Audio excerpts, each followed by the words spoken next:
Nowe auto, lepsza marka, więcej koni, teoretycznie lepsze życie. Tak to wygląda w głowie, tak to wygląda w reklamach, tak to wygląda na Instagramie, gdzie każdy samochód jest zawsze czysty, a każdy kierowca zawsze uśmiechnięty. Ale w prawdziwym życiu rzeczy zaczynają wyglądać trochę inaczej, bo zaraz po tym lepszym życiu pojawia się droższe ubezpieczenie, droższy serwis, większy stres i to dziwne uczucie, że musisz na to auto zasługiwać. Trochę jakbyś dostał awans i teraz musisz udowadniać, że go nie dostałeś przypadkiem. I tu pojawia się pytanie, które większość ludzi woli omijać. Czy drogie auto faktycznie poprawia życie? Czy może lepiej wygląda jedynie na zdjęciach? Niby daje prestiż, satysfakcję, daje poczucie, że idziesz do przodu, ale jednocześnie dokłada oczekiwań, dokłada obowiązków, dokłada presję. I właśnie o tym jest ten film, bo prawda jest bardzo prosta. Droższe nie oznacza lepsze. Droższe oznacza inne, a inne potrafi zaskoczyć. Gotowi? Łapka, subik kliknięte? No to zaczynamy! Wyobraź sobie, kupujesz drogie auto, bo chcesz wreszcie mieć spokój. Chcesz jeździć ciszej, wygodniej, stabilniej. Masz dość stuków, dość kompromisów, dość byle działało. I przez pierwsze tygodnie faktycznie tak jest. Drzwi zamykają się jak w sejfie, fotele otulają cię, jakby wiedziały, że masz ciężki dzień. Silnik mruczy, a ludzie obracają się na ulicy. I myślisz, no w końcu. Tylko że komfort to nie jest stała wartość. Komfort to stan przejściowy, bo im droższe auto, tym więcej rzeczy musi działać idealnie, żebyś ten komfort w ogóle poczuł. Więcej komfortu to więcej elektroniki. I tu zaczyna się prawdziwa historia. W tańszym aucie masz klimę, radio, czujniki parkowania, czasem tempomat. W droższym aucie masz aktywny tempomat, adaptacyjne zawieszenie, 20 sterowników, soft, który aktualizuje się jak telefon i 15 funkcji, o których nawet nie wiedziałeś, że istnieją, dopóki nie przestały działać. I nagle komfort przestaje być ciszą i wygodą, a zaczyna być listą rzeczy, które mogą się zbuntować. Realny scenariusz? Większość osób kupujących auta premium w Polsce nie kupuje ich nowych. Kupują 3-6-letnie egzemplarze po flotach, leasingach z przebiegami 120-180 tysięcy. To są auta, które wciąż wyglądają jak marzenie, ale w środku mają elektronikę, która już trochę przeżyła. I to jest moment, w którym zaczyna się prawdziwy test, bo dopóki auto jest na gwarancji, żyjesz w świecie, w którym problemy nie istnieją. Ale po gwarancji każdy komunikat na desce rozdzielczej brzmi jak SMS od komornika. Producenci sprzedają doświadczenie, nie trwałość. To jest klucz. Marki premium nie sprzedają ci części, tylko uczucie. Sprzedają moment, w którym wsiadasz i czujesz się kimś, kto ma życie pod kontrolą. Tylko że trwałość nie jest sexy, trwałość nie trenduje. Trwałość nie robi wrażenia na Instagramie. A komfort? Komfort jest idealny do marketingu, bo nie da się go zmierzyć, za to można go obiecać. Ale jak już mówiłem, najlepsze przychodzi dopiero po gwarancji. To jest moment, w którym komfort zaczyna mieć cenę. Adaptacyjne zawieszenie? Super, dopóki nie trzeba wymienić jednego amortyzatora za 4-6 tysięcy złotych. System kamer 360? Genialny, dopóki nie pęknie jedna soczewka i nie trzeba kalibracji za 1500 złotych. Soft, który steruje wszystkim? Świetny. Dopóki nie złapie błędu i nie usłyszysz w serwisie, trzeba przeprogramować. Zobaczymy, czy pomoże. I nagle okazuje się, że komfort rośnie, ale spokój nie nadąża. Kupując droższe auto, większość osób mówi jedno zdanie. Chcę, żeby było bezpieczniej. I to jest absolutnie logiczne, bo bezpieczeństwo to nie jest luksus, to potrzeba. Zwłaszcza kiedy masz rodzinę, jeździsz dużo, albo po prostu chcesz czuć, że w razie czego masz wokół siebie więcej niż blachę i trochę szczęścia. Tylko że w 2026 bezpieczeństwo wygląda trochę inaczej niż pokazują to reklamy. Więcej systemów nie oznacza mniej stresu. W teorii im droższe auto, tym więcej systemów, które mają cię chronić. W praktyce im więcej systemów, tym więcej komunikatów, które potrafią wywołać zdenerwowanie. Asystent pasa ruchu niedostępny. System radarowy wymaga kalibracji. Awaria czujnika martwego pola. Ograniczona funkcja wspomagania hamowania. I teraz pytanie, czy czujesz się bezpieczniej? Bo w tańszym aucie, kiedy coś nie działa, to po prostu nie działa. W droższym masz wrażenie, że to twoja wina, że coś zaniedbałeś, że auto próbuje ci powiedzieć, że coś jest nie tak. W crash testach wszystko wygląda idealnie. Manekin uderza, poduszki wybuchają, auto dostaje 5 gwiazdek. Marketing ma co pokazywać. Ale w życiu codziennym najczęstsze zdarzenia to nie czołówki przy 60 na godzinę. To parkingi, słupki, krawężniki, ciasne miejsca pod blokiem i to wszystkie sytuacje, w których systemy bezpieczeństwa nie ratują ci życia, tylko generują koszty. Bo w aucie za 250 tysięcy nawet drobna stłuczka oznacza radar do wymiany, kamerę do kalibracji, czujnik do kodowania. A na końcu rachunek, który wygląda jak kara za ambicje. I nagle okazuje się, że bezpieczeństwo jest drogie. Nie w sensie warto dopłacić, tylko każdy błąd kosztuje coraz więcej. Kto na tym korzysta? Producenci? Owszem. Floty? Tak. Marketing? Najbardziej. Bo bezpieczeństwo to jedyny argument, którego nikt nie odważy się podważyć. A jednocześnie to argument, który najłatwiej sprzedać, bo nikt nie chce wyglądać jak osoba, która oszczędza na bezpieczeństwie. Tylko że prawdziwe bezpieczeństwo to nie jest liczba systemów, tylko sposób, w jaki auto zachowuje się wtedy, kiedy systemy nie mają czasu zareagować. Kupując drogie auto, większość ludzi ma gdzieś z tyłu głowy jedną myśl. Będę się w nim lepiej czuć. I to jest normalne. Samochód to nie tylko narzędzie, to trochę jak ubranie, trochę jak wizytówka, trochę jak scena, na której codziennie występujesz, nawet jeśli nikt nie patrzy. I przez chwilę faktycznie działa. Wsiadasz, zamykasz drzwi, czujesz ten dźwięk premium, ludzie zerkają, ty też zerkasz na swoje odbicie w szybie i myślisz, no, wygląda to naprawdę dobrze. Ale status ma jedną cechę, o której nikt nie mówi. Status działa tylko wtedy, gdy go utrzymujesz. Nagle nie chodzi o to, jak ty wyglądasz, chodzi o to, jak wygląda auto. Gdzie zaparkować, żeby nikt nie stuknął?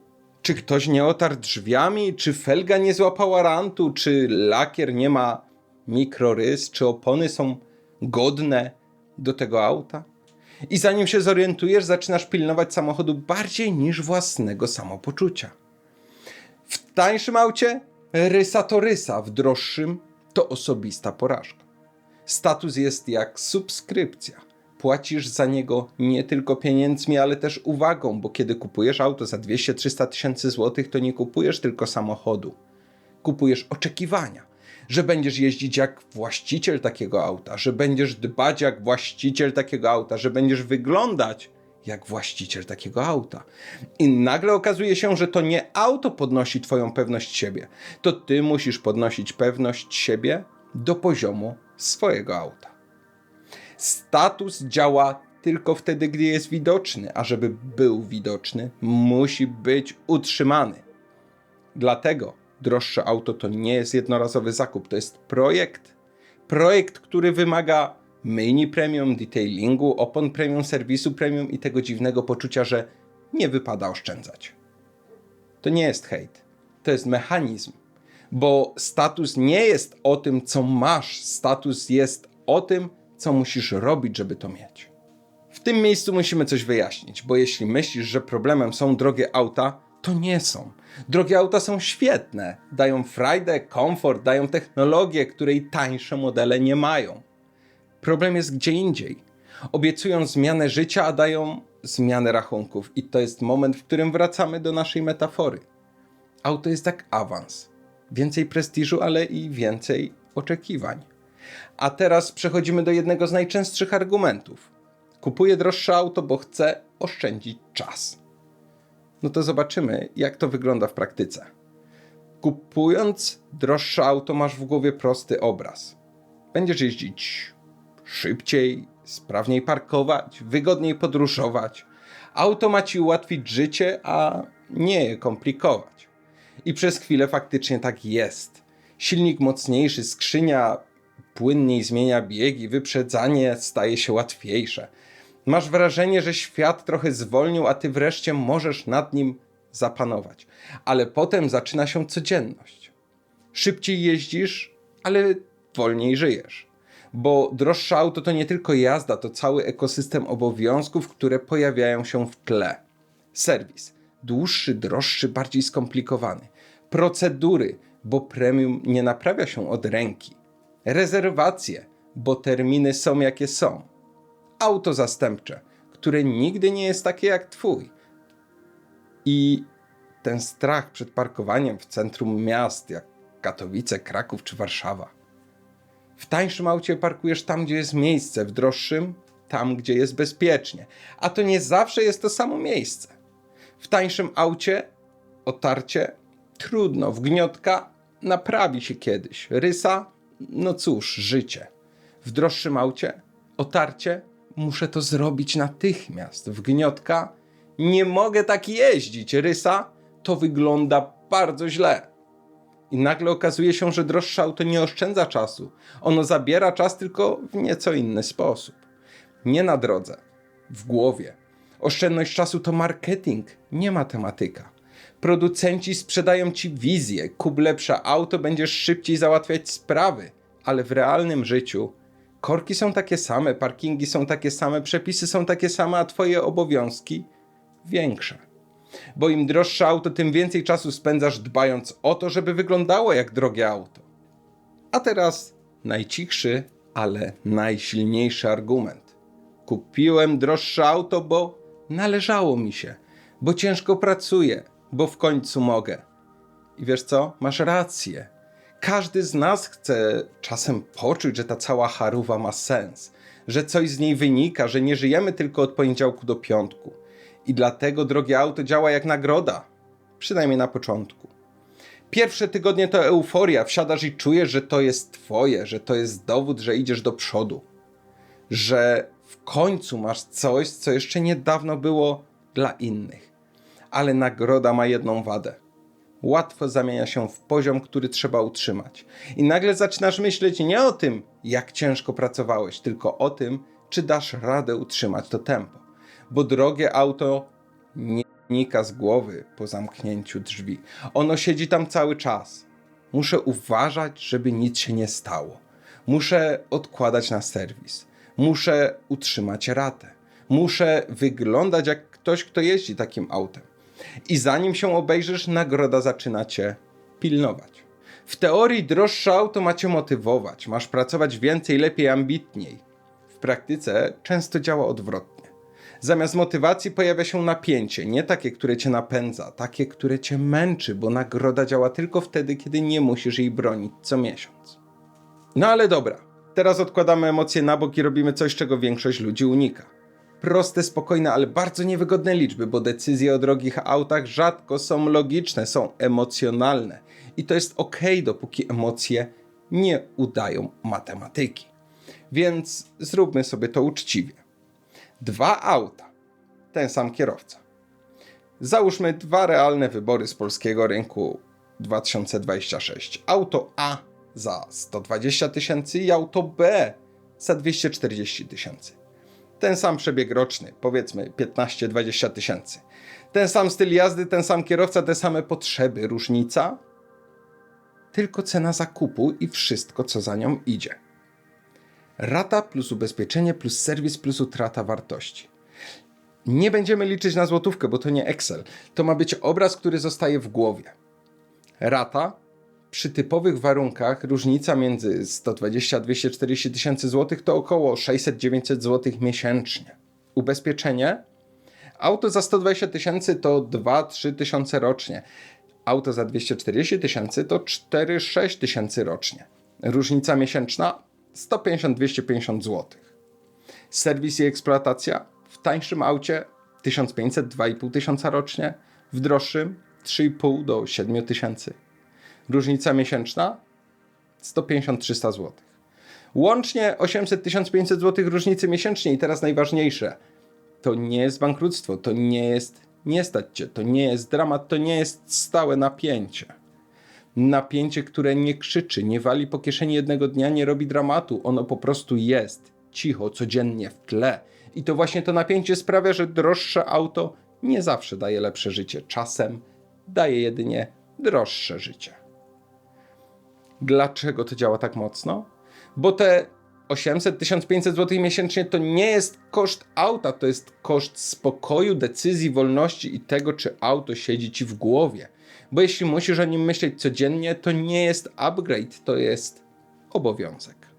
Wróćmy do pytania z samego początku. Czy drogie auto naprawdę daje lepsze życie? Po tych wszystkich argumentach odpowiedź staje się niewygodnie prosta. Droższe auto może poprawić życie, może dać komfort, bezpieczeństwo, prestiż, radość, może być nagrodą, symbolem, spełnieniem marzenia, ale tylko wtedy, kiedy nie zmienia twoich decyzji, kiedy nie wymusza na tobie nowego stylu życia, kiedy nie zajmuje ci głowy bardziej niż powinno, bo jeśli auto zaczyna wpływać na to, gdzie parkujesz, jak wydajesz, jak myślisz albo jak bardzo musisz zasługiwać na własny zakup, to nie jest upgrade. To jest nowa forma stresu. Elegancka, błyszcząca, pachnąca nowością, ale wciąż stres. Dlatego zostawiam 3 zasady, które naprawdę działają niezależnie od budżetu. Droższe auto poprawia życie tylko wtedy, jeśli nie zmienia twoich decyzji. Jeśli możesz żyć tak samo jak przed zakupem, to dobry znak. Jeśli musisz coś dostosować, to już nie jest nagroda. Jeśli auto zwiększa stres, to nie jest upgrade. Auto ma cię wozić, a nie męczyć. Ma być narzędziem, a nie projektem. Najlepsze auto to takie, które nie zajmuje miejsca w głowie, bo spokój jest więcej wart niż konie, pakiety wyposażenia czy ładne duże felgi. Drogie auto nie daje lepszego życia. Daje pewne problemy. Pytanie tylko, czy są warte tej ceny. Jeśli materiał się podobał, to łapka i komentarz. Zachęcam również do obejrzenia innych filmów na kanale. I do następnego. Hej!